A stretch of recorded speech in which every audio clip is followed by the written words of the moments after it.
Hello YouTube. It's been a while since I shot a video, so I thought I'd shoot this one for all you guys that have done LS swaps or haven't done LS swaps, but all you guys that slapped in a camshaft that's probably too big for the street. Now you got no brakes because your vacuum is so low, you got no brakes. I got a 6.8 liter stroker motor in here, which used to be an LS3, and my booster blew. So of course, you know, like a good man, I took the thing out, 4 hours to take it out, sent it out to get rebuilt. And when I dropped it off, the lady at the counter said to me, 2 weeks. I was like, okay. I left. I'm driving home and this thought came to me. How about Hydroboost? What am I doing rebuilding this vacuum canister? It's not like the car's original anymore. Why not improve the brakes and start at the front, at the beginning? So I decided, you go onto eBay and you see all these Hydroboost kits for 1970 to 81 Firebird and Camaros, and they're like around $500–600 roughly. And let's face it, they're all rebuilt units.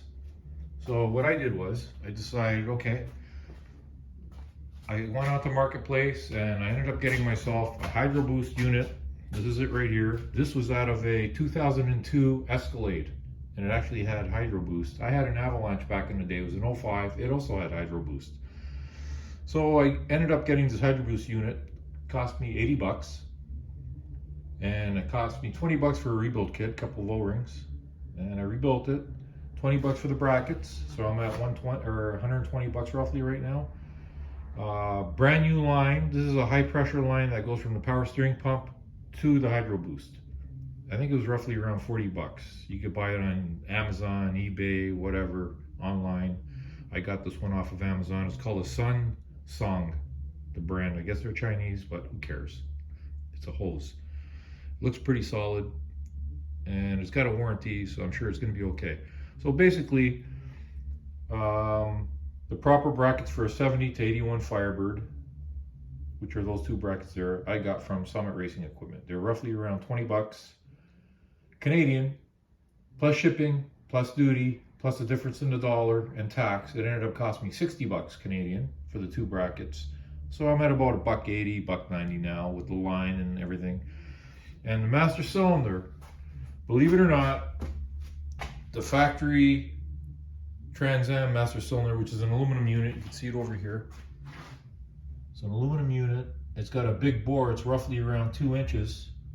Where it sits inside the vacuum booster, and this bore hole over here was roughly about, I don't know, a millimeter too small, so I honed it out with the die grinder, and then of course I cleaned it all up and rebuilt the whole thing. So my master cylinder slides right onto this thing, the factory one, perfectly. Slides right in nicely. It seats up against the push rod on the inside there nicely. Everything's perfect. Now I don't have to deal with, a lot of guys had the problem where they did their swap and then they realized, hey, the master cylinder I got with this unit, the front brake line is in the wrong spot, the valve, the fitting size is wrong, and then they go through this big circus trying to get the right parts, right fittings and everything to get it to work. So this way, the way I got it going, I'm using my factory brake booster, I should say master cylinder. I'm going to use the Hydroboost unit. I'm using a factory line. This is the same line that would come on in a 2002 Escalade.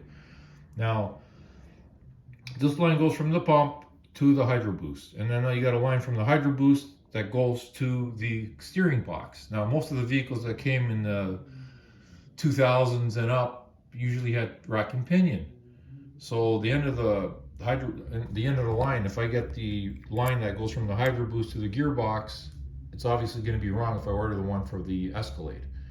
But you look at 2001 and up to 2011 Silverado H heavy duty 2500 with a 6.6 liter diesel. It's got a gearbox, not a steering rack. And the gearbox is pretty well the exact same one as in the Trans Am. So I'm gonna just order the line, the high pressure line that goes from the Hydroboost to the steering box. And chances are, as far as length goes, engines are basically the same length.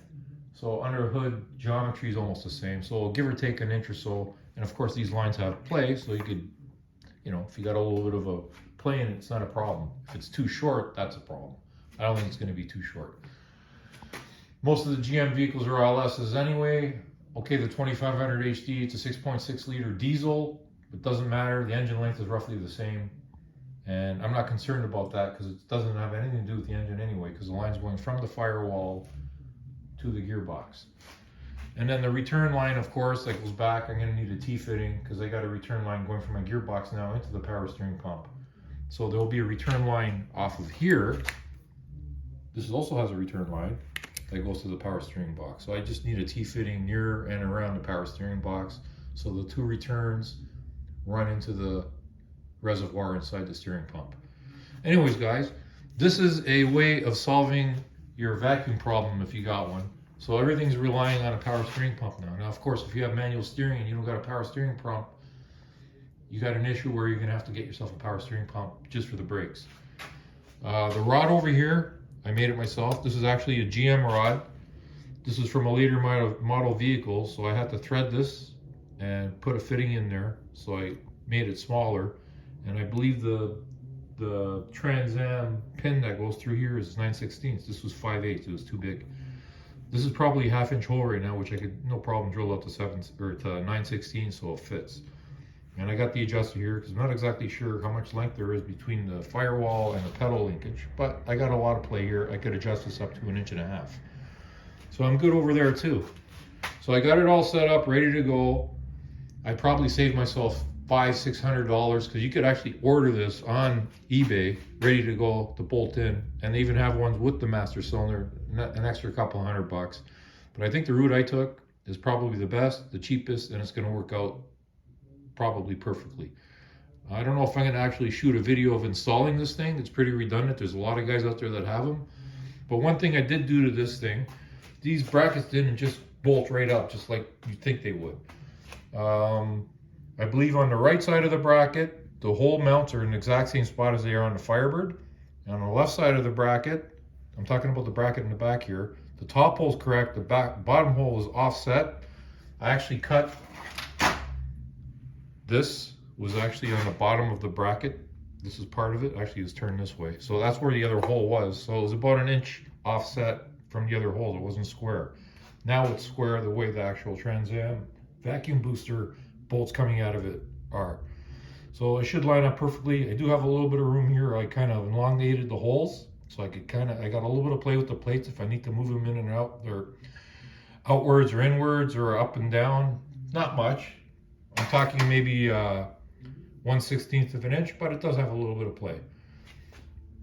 That's all, folks. I just wanted to show you guys this stuff here, and if you ever have a problem with your vacuum because you got a big cam in there and you got no brakes, this is the way to go.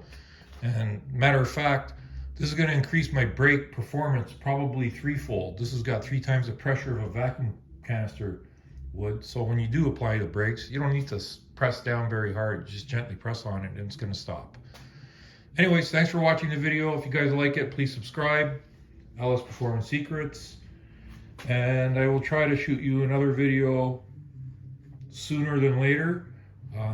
Basically, after this project is done, I'm going to start with the front brakes. And with the front brakes, you could go get C5, C6 Corvette front calipers, adapter plates for the calipers, and you could bolt them right on. You could actually bolt them right on without the plates, but now you're using your regular size rotors apparently. This is from my research.